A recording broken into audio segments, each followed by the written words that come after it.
댓글입니다. 네. 그 예전에도 다뤘던 내용이긴 한데 다시 복귀하는 차원에서 다시 한번 좀 질문 한번 드려볼게요. 그러니까 신부 잘못으로 결혼 무효 받으면 베트남 신부 서류에는 기록이 남는가요? 또 다시 국제 결혼 비자를 받을 수 있나요? 베트남이나 한국에서도 결혼 신고 됐고요. 신부가 월요일 한국 도착해서 화요일 저녁에 가출했고 일요일 날 베트남으로 돌아갔어요.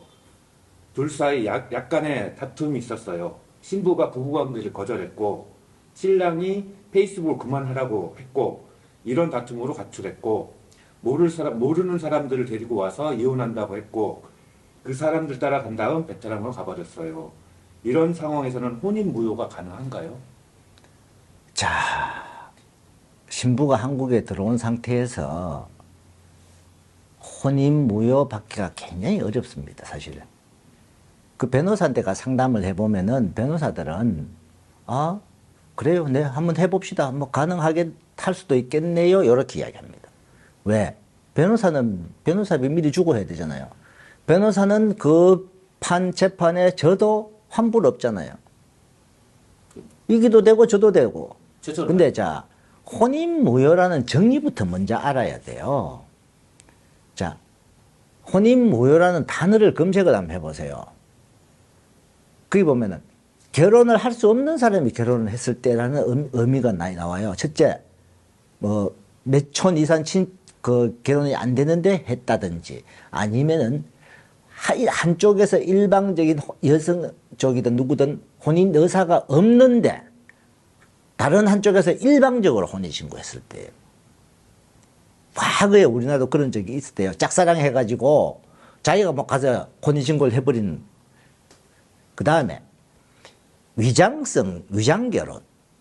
그러면 위장결혼이라는 거는 어떻게, 아까 이런 분들 같은 경우 여성이 위장결혼 아니냐 이렇게 이제 할 수가 있어요. 위장결혼은요, 형사 고발돼 갖고 한국에서 위장결혼했다는 그 경찰서 판결이 나와야 돼요. 그리고 여성이 무조건 이미 혼인신고할 때 본인 두 사람 다 혼인 의사가 있는 상태에서 했기 때문에 과거에는 혼인무효 판결이 자주 나왔어요. 그러다가 요즘도 가끔 가다가 어느 지역 그쪽 판사를 잘 만나냐에 따라서 나올 수도 있다 한데 제가 봤을 때는 확률적으로 5%예요. 왜냐면은 두 사람의 혼인 의사가 있어서 혼인신고를 했잖아요. 근데 한국에 들어오고 안 들어오고는 판사들은 관계가 없습니다.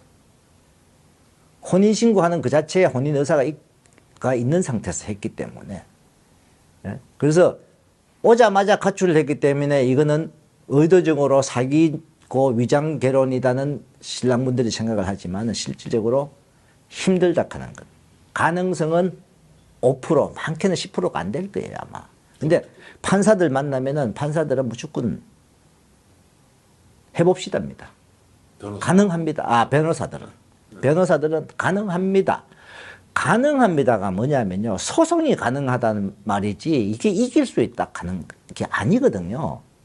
그래서 저한테 상담을 오시는 분들은 본인이 시간이 많고 그런 것 같으면 일단은 혼인 무효로 해보는데, 해보고 나서 안 되면은 그냥 이혼으로 바꾸는 수밖에 없는 거예요. 근데 자, 저는 그런 분한테 오자마자 다툼이 있었고 뭐 부부관계도 거부했다. 그럼 오기 전에 사이가 어땠는가를 보는 거죠. 오기 전에 그런 기미가 보였을 때는 한국으로 입국시키면 안 된다는. 한국에 입국만 안 시키면은 이분은 다시 결혼하는데 문제가 없죠. 근데 입국시키는 순간에 이분은 5년 제약이라는 게 있잖아요. 한국과 베트남에 그런 시기가 돼 있어도 신부가 안 들어오면, 신부가 한국 비자를 받아서 한국으로 입국만 안 하면은 그 5년 제약이 안 돼요. 입국한 날로부터예요. 입국한 날로부터 이 신랑분은 5년 동안 국제결혼 F6 비자, 결혼 비자 신청할 자격이 박탈당하는 거예요. 그러면 다른 방법으로 해야 돼요. 요즘 댓글에 많이 써져 있잖아요. 아기 낳는 수밖에 없다고. 근데 아기 낳는 수밖에 없는데 어떻게 해서 신부가 신랑이 베트남에 와서 살면서 뭐 아기를 낳을 건지. 제일 좋은 거는 신부가 한국 거기 가 있으면서 아기 낳으면 제일 좋겠죠. 그거는 여러 가지 방법이 있어요. 좀 편법이지만 근데 합법적입니다. 불법이 아닙니다.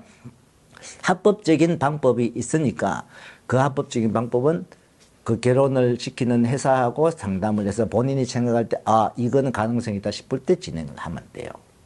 근데 가끔 가다가 문제가 발생하는 게 얼마 전에 제가 상담을 받은 사람 중에 본인이 결혼 비자를 신청할 수 없는 사람인데 인터넷 댓글에 이렇게 보면은 막 인터넷 뒤져보면 뭐라고 합니까? F6 비자 안 되는 사람은 C3 비자로 신청을 해서 신부를 한국에 데리고 오면 된다. 그거는 그 인터넷 글이 잘못된 거예요. C3가 뭐죠?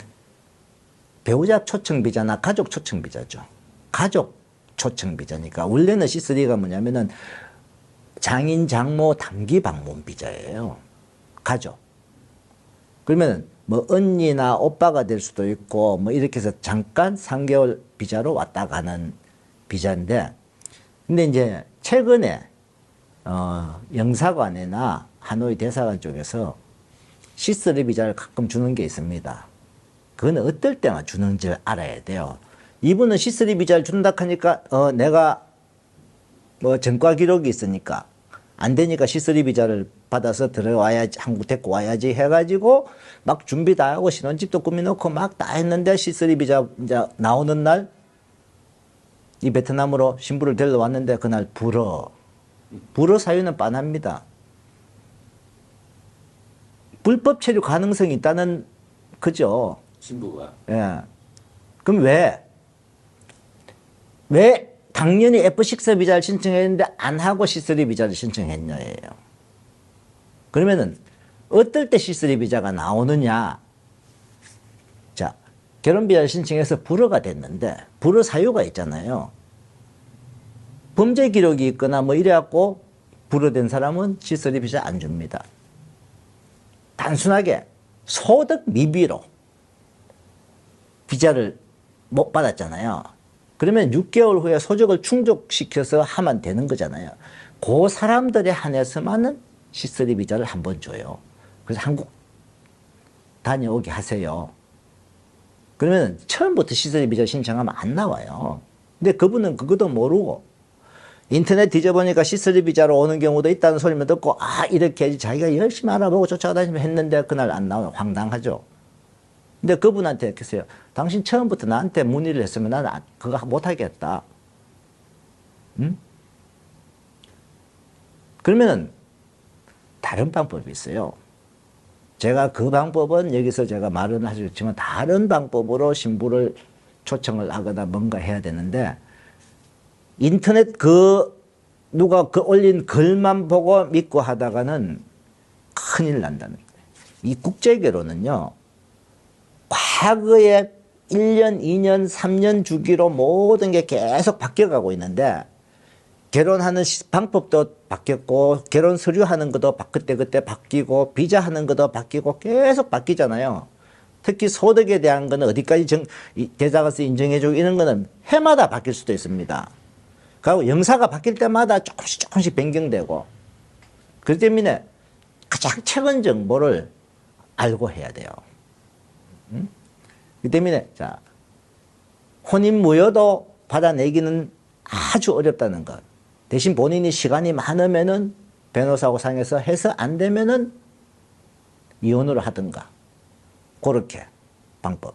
그 다음에 아까 말씀 안 되는 분들이 해는 다른 비자 받는 방법도 잘 알고 하셔야 된다는 것. 그거 유념하시기 바랍니다.